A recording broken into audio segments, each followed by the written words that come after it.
ওই কল্লা মুবারক বর্ষার মাথার মধ্যে যখন দিল, সাইদ ইবনে আরকাম রাদিয়াল্লাহু তাআলা আনহু বলেন, আমি দেখলাম সবার মুখ বন্ধ, নীরব। কে যেন কোরআন তেলাওয়াত করে। ডানে তাকাইলাম, বামে তাকাইলাম, আমি তাকায় দেখলাম সবাই নীরব। এমন একটা ঘটনা ঘটাইছে, যারা ঘটাইছে তারাও নীরব। কি করলো, কি করলো?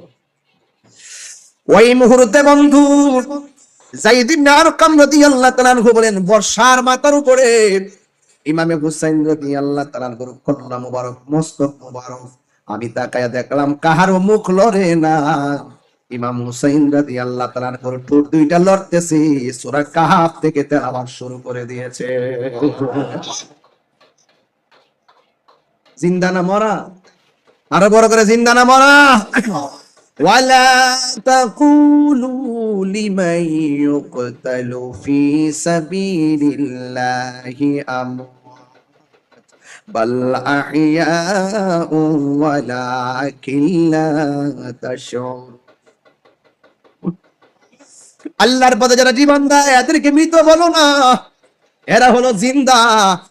এই মরাটাই যে কেমনে জিন্দা, ওয়ালাকিন লা তাশউরুন, এটা বোঝার মতো মেমোরি আমি আল্লাহ কাউকে দেই নাই। বলছি জিন্দা, মেনে নেওয়ার নামই হলো ঈমান।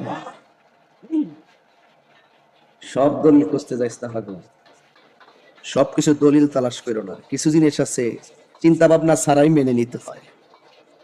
ওয়ালা তাহসাবান্নাল্লাযীনা কুতিলু ফী সাবিলিল্লাহি আমওয়াতা বাল ইহইয়াউন ইনদা রাব্বিহিম ইউরযাকুন।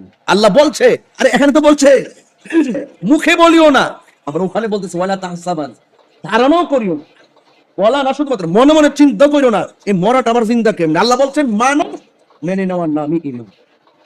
সব পাগল পাগল না, কিছু পাগল এমনও আছে যারা আল্লাহ নবীর প্রেমে দেওয়া, মেনে নিতে হবে। সবকিছু প্র্যাকটিক্যাল পাবা না, যার চোখে দেখা যায় দেখার বাইরে অনেক কিছু আছে। দেখতেছো চামড়ার ভিতরে হাড্ডি আছে, এক্সরে করলে হাড্ডি দেখা যায়। বডিতে গোশত আছে, ধরা যায়। ভিতরে কিডনি আছে, পরীক্ষায় পাওয়া যায়। বাল্ব আছে, পাওয়া যায়। হাড্ডি আছে, পাওয়া যায়। রগ আছে, পাওয়া যায়। রক্ত আছে, পাওয়া যায়। মগজ আছে, পাওয়া যায়। সবই তো পাইলা। আমি যদি প্রশ্ন করি হাত লড়লো কেন, পা লড়লো কেন, চোখ ফাটি দিল কেন, মুখ দিয়ে কথা বের হয় কেন, তো এখানে একটা প্রাণ পাখি আছে, এত এক্সরে করলা, এত কিছু পাইলা, বডির ভিতরে যে প্রাণ পাখি আছে এটার সন্তান কি কোনো পেয়েছো? বেশি খুঁজিস না, শরীর কাটা শুরু করিস না। আছে যেটা মানব। ইয়াসআলুনাকা আনির রূহ কুলির রূহু মিন আমরি রাব্বি। প্রশ্ন আসতে পারে, ডাইরেক্ট বলে দাও এটা আল্লাহর হুকুম, আল্লাহর আদেশ। সব দলিল খুঁজতে যাবেন না। আকাবেররা কি বলে শুনুন।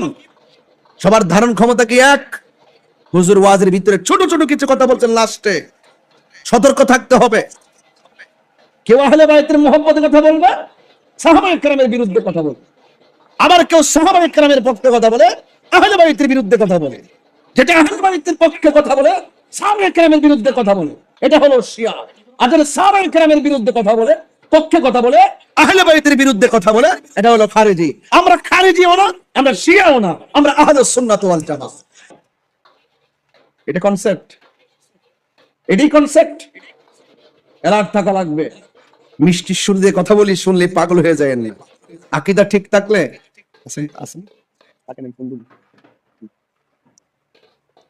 আকীদা ঠিক থাকলে আকীদা ঠিক থাকলে সব ঠিক আছে। আকীদা ঠিক না থাকলে নামাজের কোনো দাম। কারবালার মাঠে ইয়াজিদ নামাজ পড়ছে কি পড়ে নাই? আর বড় করে কোন পড়ছে কি পড়ে নাই? ইয়াজিদ নামাজ পড়ছে। নামাজ পড়ার পরেও মুনাফিক বেঈমান। কথা বলেন ঠিক কি না? কেন? তার অন্তরে আহলে বায়াতের মহব্বত নাই। আমার দেশে বহু মানুষ আছে কয় ইমাম হুসাইন তো কারবালার মাঠে যুদ্ধ করতে গেছে। নাউজুবিল্লাহ। কালকে কয়, আরো জোরে বলেন নাউজুবিল্লাহ। তিনি কি যুদ্ধ করতে গেছিল না দাওয়াতে গেছিল? কথা কয় না। আমার গজলের মধ্যে সব উত্তর দিচ্ছি না, অনেক সময় বলবো গজলটা ইনশাল্লাহ। যে মাথা ঝুকাতো আল্লাহরই দরবারে, সে মাথা কাটিল এজিদ সীমারে। যে মাথা ঝুকাতো আল্লাহরই দরবারে, সে মাথা কাটিল এজিদ সীমারে। শাহাদাতের মর্যাদা লাভ করেছি, শাহাদাতের মর্যাদা লাভ করেছি। আমি মরেছি এমন নয়, জিন্দা হয়েছি। বলেন, আমি মরেছি এমন নয়, জিন্দা হয়েছি। ওহে কুফাবাসী, আমায় মুসাফির ভেবো না, আমি এমনিতে আসিনি, দাওয়াতে এসেছি। মেহমান বানিয়ে কি যে কষ্ট দিল, মেহমান বানিয়ে কি যে কষ্ট দিল। আমি কাঁদিতে আসিনি, কাঁদানো হয়েছে। একটা জবান বন্ধ রাখবেন না, মোহব্বতে মায়ার সুরে বলো ইয়া হুসাইন, শাহ হুসাইন, বাদশাহ হুসাইন, मेरे हुसैन तुझे सलाम, मेरे हुसैन तुझे सलाम। अस्सलाम या हुसैन, अस्सलाम या हुसैन, अस्सलाम या हुसैन, मेरे हुसैन तुझे सलाम, मेरे हुसैन तुझे सलाम। কেন কাম কি বলে শুনুন, সব মুখ বন্ধ। আমি তাকায়া দেখলাম, পরবর্তী ইতিহাস তো সব বলে যাব। আমি দেখলাম মস্তক মুবারক দুইটা লড়তেছে। ইমাম হুসাইনের দেহ থেকে কল্লা যদিও আলাদা, ঠোঁট মুবারকটা লড়ে লড়ে কোরআন তেলাওয়াত করতেছে। এও সাধারণ নয়, সূরা কাহফের থেকে শুরু থেকে তেলাওয়াত শুরু করে দিয়েছি। মিশরের সম্রাট নাসিরের কাছে একটা খবর গেল, ও হুজুর, ও সম্রাট, এই দেশের মধ্যে একটা মানুষ আছে, তার কাছে গুপ্ত ভান্ডার আছে। আল্লাহু আকবার। এবার বাদশা যখন শুনে কোথাও গুপ্ত ভান্ডার আছে, সবাই তল্লাশি করে করে কি করে, যদি কোথাও বলে গুপ্ত ধন আছে, মানুষ এটা খোঁজে তালাশ করতে চাই। ওই মুহূর্তে মিশরের বাদশা সম্রাট নাসিরের কাছে খবর গেল। যাওয়ার পরে ওই লোকটাকে রাজদরবারে ডেকে আনা হলো। জিজ্ঞেস করা হয়, তোমার কাছে নাকি গুপ্ত ধন আছে? আমার কাছে আছে। সুবহানাল্লাহ কয় না কেন? ও আমার কাছে আছে। এই ওয়াজটা আমার জীবনে প্রথম করতেছে, জীবনে প্রথম 22 বছর ওয়াজ। কারণ পরের ইতিহাসে আমরা ওয়াজ করার সুযোগ পাই না, ঘটনা পর্যন্ত যাইলে 2 ঘন্টা শেষ, এই জন্য আর আমরা দিকে যাই না, সময় পাই না। আরো অনেক ঘটনা তো আছে। এই যে যারা মারছে, যারা শহীদ করছে, তাদের যে কত করুণ পরিণতি হয়েছে, এগুলো যদি শুধুমাত্র তাদের অবস্থা বলি, এদের করুণ পরিণতি বলি, আর হুসাইনের মস্তক মুবারকের কারামত বলি, ওয়াজ শেষ হয়ে যাবে 2-2.5 ঘন্টা। বেশি লম্বা চূড়া করবো না।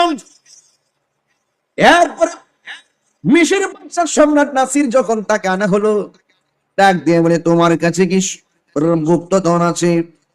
এবার ডাক দিয়ে বলে, হ্যাঁ আমার কাছে গুপ্ত ধন আছে। কয়ে, বলো না গুপ্ত ধনটা কোথায় রাখছো? কয়, না এটা বলার বিষয় না। জোরে কন্যা মারহাবা। এবার মানুষ চতুর্দিকে দাঁড়াইয়া রয়েছে। এবার তার গুপ্তধনের সন্ধানের জন্য মানুষ অধীর আগ্রহ। এবার বাদশা অর্ডার করলেন, এমনি তো হবে না, রিমান্ড দেওয়া লাগবে। রিমান্ড আমাদের সমাজের ভিতরে তথ্য কাটানোর জন্য রিমান্ড দেওয়া হয়, রিমান্ড মঞ্জুর করা হয়। সাধারণ ভাষায় যদি না বলে, কঠিন ভাবে তাকে আঘাত করা হয়। কারেন্টের হিট দেওয়া হয়, বেত্রাঘাত করা হয়, চোখ বেঁধে নিয়ে অন্ধকার ঘরে ঢুকিয়ে রাখা হয়, চোখ খুলে তাকে বেদরং পিটানো হয়। এইভাবে অনেক তরুণীর তত্ত্ব উদ্ঘাটন করে তাকেও সেই ইমান দেওয়া হলো। শুনেছি তোমার কাছে ধনভাণ্ডার আছে, গুপ্তধন আছে, আবার তুমিও স্বীকার করলা আছে। কোথায় আছে আমাকে বলো না। তাই না, বলা যাবে না, এটা বলার বিষয় না। এবার তারে যখন ইমান দিল, এমন কিছু পোকা আছে, পোকাগুলো তার গায়ের মধ্যে ছেড়ে দেওয়া হলো। এই পোকা যদি কামড় দেয়, কামড় দিলে সে মারা যায়, এমন পোকা তার গায়ের মধ্যে দেওয়া হলো। অনেক ধরনের শাস্তি নির্ধারণ করা হলো। ও বন্ধু, যখন অনেক ধরনের শাস্তি নির্ধারণ করা হলো, যতই কামড় দেয় তার চেহারা ভিতরে প্রফুল্ল প্রফুল্ল ভাব আসে, যতই তার আঘাত করে ততই সে আনন্দে হাসতে থাকে।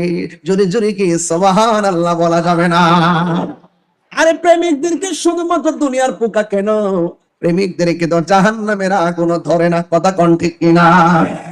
ও বন্ধু, ওই মুহূর্তে ওই পাগলা ডাক দিয়া বলে কাজ হবে না। ইন দি মিন টাইমে তাকে অনেক ধরনের আঘাত করা হলো, কোনোভাবে সে রাজি হয় না। জিজ্ঞেস করা হলো তুমি রাজি হও না কেন? তাইলে এখনো সময় আছে, তোমাকে আমি অত্যন্ত ও নরমালি তোমাকে বলতেছি, একটু শুধুমাত্র ঘটনাটা বলো। তুমি কি বলছো এটা বলার বিষয় না, আসলে কিসের বিষয় তুমি আমাদের সামনে তুলে ধরো। তোমাকে যে এমন ভাবে আঘাত করি তুমি কি ব্যথা পাও না? হয় না, আমি ব্যথা পাই না। কই কারণটা কি? কই কারণটা কি শুনে যান। ও বন্ধু, আমি ব্যথা পাই না কেন? আমার মাথার উপরে ইমামে আলী মুকামের ইমাম হুসাইনের কল্লা মুবারকের স্পর্শ লেগেছে। আরো বড় করে কোন আল্লাহু আকবার। ইয়া রাসূল,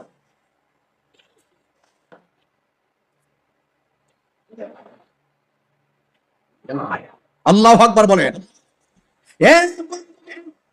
শুধুমাত্র তাই নয়, ও বাবার আনোয়ারের বাবা, কর্ণফুলীর বাবা, গৌসে কমিটির বাবারাও একটু মহব্বত লাগাইয়া লাগাইয়া দরদ লাগায় লাগায় শুনেন।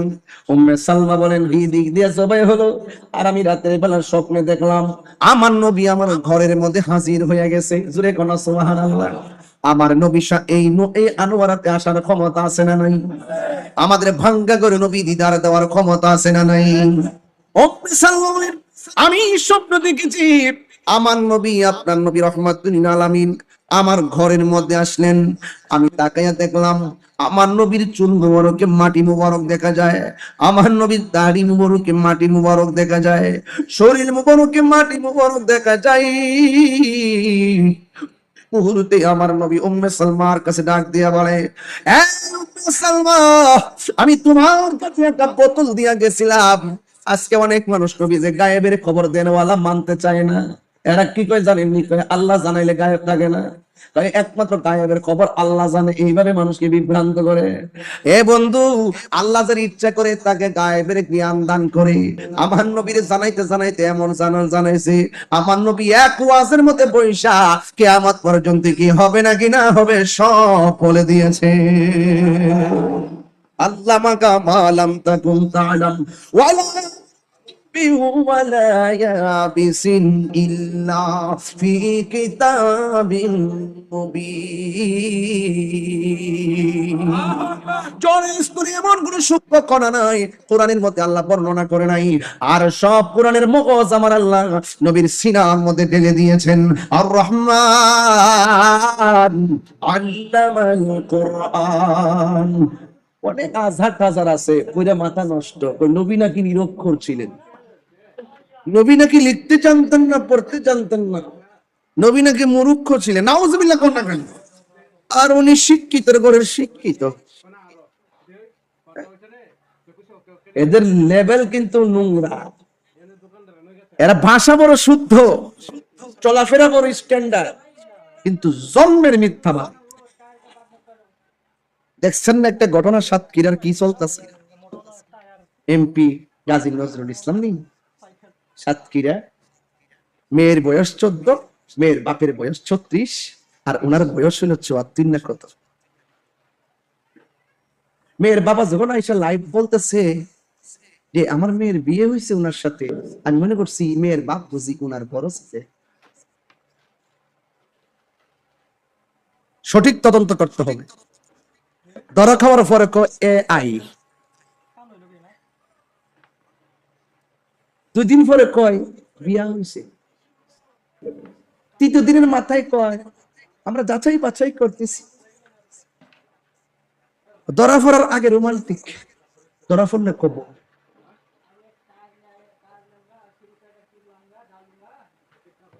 এই সমস্ত ঘটনা AI বলে চালিয়ে দেওয়া বিকৃত যৌনাচার। আবার ধরা খাওয়ার পরে দ্বিতীয় বিয়ে বলে চালিয়ে দেওয়া পাক্কা মিথ্যাচার। সঠিক তদন্ত করে, সঠিক তদন্ত করতে হবে। কি সুন্দর লেকচার দে, কইটা আমার বউ লাগে, ধরা পড়লে বউ কি লাগে, বউ লাগে। তো বউ লাগলে তুই হোটেলে যাস কি লেগে? যেই মাত্র কইছি এটা আমার দ্বিতীয় বউ, আরেকটা ভিডিও ভাইরাল হইছে, মানুষ গিয়ে ধরছে, কই আপনি হোটেলে কি করেন? এই মেয়ে তুমি কে? আপনি কে? কাছে এখন রাখেন না, রাখেন না, এগুলা কেউ বন্ধ করেন না, বন্ধ করেন না। যদি বউ তো বন্ধ করতে কি লাগে? বউ হইলে বুক বুক ফলায় কইবো এই আমার জামাই লাগে, জামাই তুমি, এটা আমার বউ লাগে। তো চুপি চুপি কেন? নাটক কম কইরো। তোমরা যে কত প্রকার 2 নম্বর। আরেকটা দালাল আছে, কইতেছে কই রে 100% AI। উমা 2 দিন পর্যন্ত ধরা খাইছে, এই পাগলার আর খুঁজে পাওয়া যায় না। তো এই মুনাফিকরা এখনো সমাজে আছে না নাই? আরো বড় করে আছে না নাই? প্রশাসনকে বলবো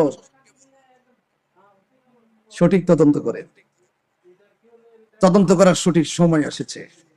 এই মিথ্যাবাদীদের মুখোশ উন্মোচনের সুযোগ এসেছে, এই মুনাফিকদের মুখোশ উন্মোচনের সুযোগ এসেছে। এদের মুখে ইসলাম আছে কিন্তু অন্তরে ইসলাম নেই।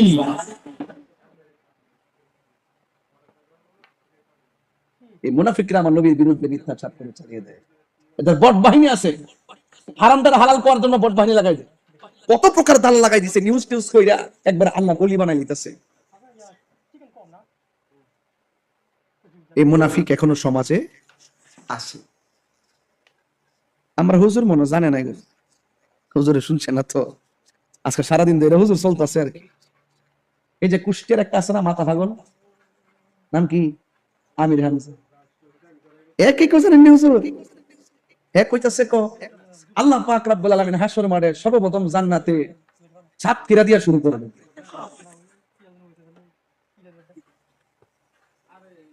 আর কুষ্টিয়া মানে থাকবো 64 নম্বরে।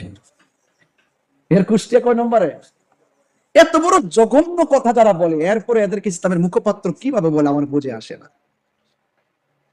এরা যদি এই সমস্ত আকাম কুকাম না করতো আমরা কি বলতাম ওয়াজে? এরা যদি মিথ্যা না বলতো আমরা কি বলতাম? ওরা যদি মিথ্যা বলে আর আমরা যদি প্রতিবাদ না করি, ওদের মিথ্যাটা সত্য হয়ে যাবে। কথা বলেন ঠিক না? এরা কারবালার মাঠ হয়ে এরকম মিথ্যা বলছে, বাটপারি করছে। এই বাটপারা এখনো সমাজে আছে, আছে কিনা বলেন? মুখের ভাষা শুনলে, ইংলিশ শুনলে কি সুন্দর ফুল ঝরে, মুক্তা ঝরে, কিন্তু ভিতরে মুনাফিকি আছে না নাই বলেন?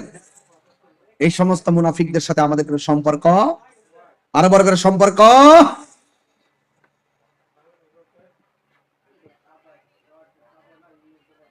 এই যে লোকটা ধরা খাইছে না, এই লোকটা দেখলাম নির্বাচনের সময় এইভাবে সাদা পর্দা লাগাইছে, এই পাশে মেয়েরা আর এই পাশে কোনি দাঁড়ায় দাঁড়ায় পর্দার কাছে যায় এমনি এমনি কয় আপনারা ভালো করে চলবেন, পর্দা করবেন। আর হোটেলে যায় একসাথে।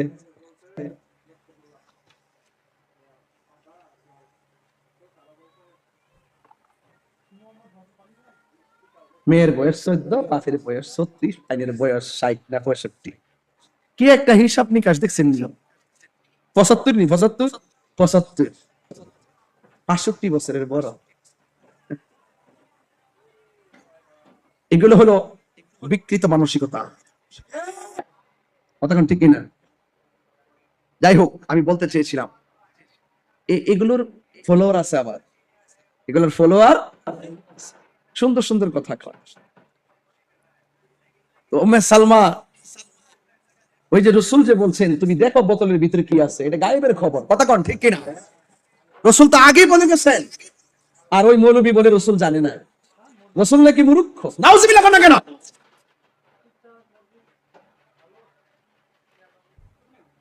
আমাকে অনেকে বলে, হুজুর দেশের পরিস্থিতি তো ভালো না, এখন আপনি একটু হিসাব নিকাশ করে কথা বল।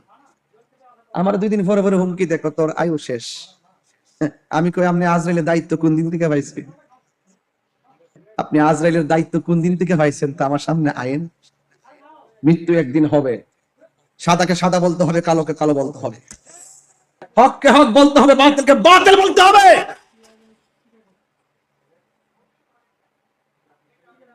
এটাই কারবালার শিক্ষা। কারবালার শেষ না শুরু? ঘটনা নাকি সিদ্ধান্ত? বলেন, ঘটনা নাকি সিদ্ধান্ত? কারবালা সিদ্ধান্তের নাম, ঘটনার নাম না।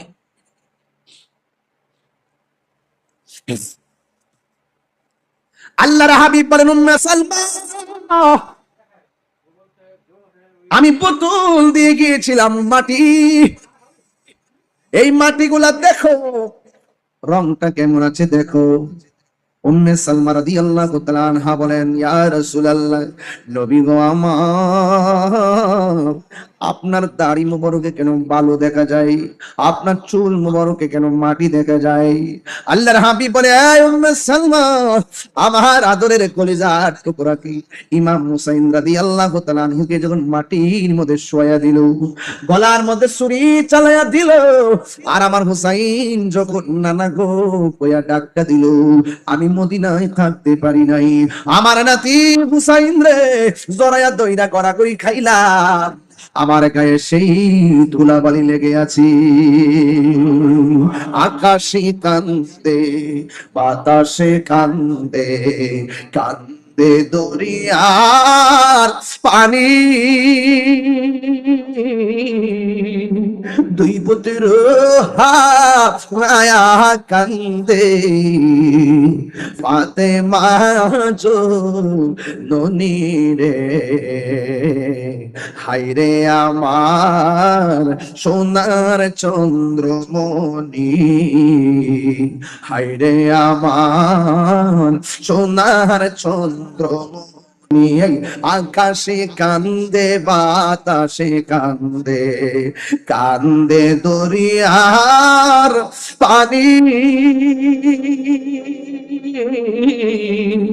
দুই পুত্র হারায়া কান্দে, ফাতেমা জননী রে, হায়রে আমার সোনার চন্দ্রমণি। আল্লাহ বলে, ও জিবরাইল, ও জিবরাইল, যাও না রে চলিয়া, 70,000 ফেরেশতা নামাও জানাজার লাগিয়া রে, হায়রে আমার সোনার চন্দ্রমণি, হায়রে আমার সোনার চন্দ্রমণি। নাই নাই হুসাইন নাই। দামেস্কের বাজারে ঘরের ভিতরে ঢুকিয়ে ওই মস্তক মুবারকটারে মাথার বল্লমের আগার মধ্যে লইয়া বাজারে ঘুরায়, সহ্য হয় না, ঘরের ভিতরে ঢুকাই, কিন্তু বড় মুসিবত আছে। একজনে দেখলো কল্লা নাই, দেহ থেকে কল্লা আলাদা, ঠুটে কথা কয়, আর একজনে কয় কল্লা মুবারক ঘরের ভিতরে ঢুকাইছি, রাতের বেলা দেখলাম শুধুমাত্র ঘরটাই আলোকিত হয় নাই, ঘরের তুলি ব্যাগ কইরা আসমান পর্যন্ত হুসাইনের চেহারার নূরে আলোকিত হইয়া গেছে। আল্লাহ, এ বন্ধু, ওই কল্লা মুবারক, মস্তক মুবারক থেকে নূর বের হইতেছে, শুধু ঘরই আলোকিত হয় নাই, আসমান পর্যন্ত আলোকিত হয়ে গেছে। এটাই এমন একটা নূরি। এরপরে তারা কি করলো, এই পাথরের উপরে কল্লা মুবারকটা রাখলো, রাইখা বর্ষার মাথা দিয়া হুসাইন রাদিয়াল্লাহু তাআলা আনহু ঠোঁটের মধ্যে আঘাত করে, এবার যায়েদ ইবনে আরকাম রাদিয়াল্লাহু তাআলা আনহু বলেন, ইবনে জিয়াদের গোষ্ঠী, ও ইবনে জিয়াদের গোষ্ঠী, তোরা গলা থেকে দেহ থেকে কল্লা আলাদা করলি, তোরা পানি বন্ধ করলি, কার জন্য পানি বন্ধ করলি? যার নানা যদি সৃষ্টি না হইতো, সব বানাইলেন, সেই নবীর নাতির জন্যই তোরা পানি বন্ধ করে দিলি, কি জবাব দিবি রে? এখন আবার গলা থেকে দেহ থেকে কল্লা আলাদা কইরা পাথরের মধ্যে বাজার আইনা ঠোঁটের মধ্যে বর্ষা দিয়ে আঘাত করো। জায়েদ ইবনে আরকাম বলেন, খবরদার ঠোঁটের মধ্যে আঘাত করো না, আমার চোখ দিয়ে দেখছি এই ঠোঁট জিন্দা কোরআন শরীফ পড়ে। এরপরও ঠোঁটের মধ্যে আঘাত করে। এরপরে জায়েদ ইবনে আরকাম গায়ের মধ্যে একটা মুরব্বী মানুষ, এরপরে শরীরে একটা রাগ এসে গেছে। আমার সামনে হুসাইন রাদিয়াল্লাহু তাআলা ঠোঁটের মধ্যে আঘাত করিস না। কই কেন? কই আমি জায়েদ ইবনে আরকাম জীবনে শতবার দেখেছি আমার নবী, আপনার নবী নিজের নূরানি ঠোঁট মুবারক দিয়ে এই ঠোঁটের মধ্যে চুমা দিয়েছে। এই ঠোঁটের মধ্যে আঘাত করিস না, আমি সহ্য করতে পারি না। বর্ষার আঘাত করিস না, আমি নিজে দেখেছি আমার নবী ঠোঁট মুবারকে অনেকবার চুমা দিয়েছেন, চুমা দিয়েছেন, চুমা দিয়েছেন। বন্ধু, এমন অত্যাচার আমার কল্লাটারে নিয়ে যখন বাজারে ঘুরাইতেছে, অনেক মানুষ ছাদের দিকে তাকায় রয়েছে, অনেক মহিলারা মুখের মধ্যে কাপড় নিয়ে দাঁড়াইয়া দাঁড়াইয়া চোখের পানি ছল ছল করতেছে। এবার জৈনবে ডাক দিয়া বাবাসী হুসাইনের মস্তক দিয়ে চোখের পানি চল চল করে, আমার সামনে পানি ফেলবে না। কারবালার জমিনে কি একটা মুসলমানও ছিল না? আমাদেরকে পানি বন্ধ করলে পানি নিয়ে গেলে না, খাবার বন্ধ করলো খাবার নিয়ে গেলে না, দেহ থেকে করলো আলাদা করলো, দেহ থেকে করলো আলাদা করলো, একটা মানুষ পাশে দাঁড়াইলে না। কেমনে আমার নবীর সামনে জবাব দিবি? কান্দিস না, কান্দিস না, হায় কান্দিস না। এই চোখের পানি আর দেখতে পারি না। যদি কোনো মুসলমান তাকে জয়নুল আবেদিন বলেন, কারবালায় এমন একটা ঘটনা ঘটেছে, যেদিন থেকে ইমাম হুসাইন রাদিয়াল্লাহু তাআলা শাহাদাতের খবর পাইল, সেই দিন থেকে জয়নুল আবেদিন কোনোদিন হাসি দেয় নাই। ও বন্ধু, কেউ যদি কারবালার জমিনের ঘটনা দেখতো, জিন্দেগিতেও হাসি দিত না। এমন একটা হৃদয় বিদারক ঘটনা রে। ও আমার বন্ধু, এরপরে যখন দেখতেছে মানুষ নরম হয়ে যাইতেছে, ঘরের ভিতরে কল্লাটা ঢুকাইয়া এবার ইয়াজিদ বাহিনীরা কি করলো জানেননি? কল্লা মুবারকের চতুর্দিকে ঘুইরা ঘুইরা গান গায় আর মদ পান করে। নাউজুবিল্লাহ, জোরে গান গায় আর মদ পান করে। এতক্ষণ তো ঘটনা ঘটাইছে, আসমানি কোনো ফাইসালা আসে নাই। যখন সে কি করলো জানেননি? কল্লা মুবারকটারে ঘরে ঢুকাইয়া ঘরের চতুর্পাশে যখন তাওয়াফ করে, আর তাওয়াফ বলে ঘোরাগাড়ি করে, ঘোরাগাড়ি কইরা মদ পান করে আর গান গায়। ইয়াজিদ কি করে জানেননি? তাই আমরা অতীতের প্রতিশোধ নিয়েছি, বদরের প্রতিশোধ নিয়েছি। জোরে কর নাউজুবিল্লাহ। আবার আঙ্গদেশের মৌলবীরা কয় এজিদের বলে কোনো দোষ নাই, এজিদের বলে কোনো দোষ নাই, এজিদ হেগর আব্বা লাগে, আব্বা লাগে, বোন জামাই লাগে। মেরেছে তো মেরেছে, পানি বন্ধ করেছে তো করেছে, তীরের আঘাত বল্লমের আঘাত করেছে তো করেছে, কিন্তু মস্তকটা বর্ষার আগার মধ্যে তুলে নিয়েছে, এরপরে শান্ত হয় না। কত বড় বেঈমান, কত বড় নাফরমান, ইসলামের ক্ষতি ইহুদি খ্রিস্টানরা যতটুকু করতে পারে নাই, তো এর চাইতে বেশি ক্ষতি করছে মুনাফিক মুসলমান। দেখতে পুরো আল্লাহর ওলির মতো, ভিতরে শয়তান। এখনো সেই শয়তান বাংলাদেশে কেমন নির্মম ভাবে শহীদ করেছে জানেন তো আপনারা ঘটনা? ইমাম হুসাইন রাদিয়াল্লাহু তাআলা আনহুকে কি নির্মম শহীদ করেছে।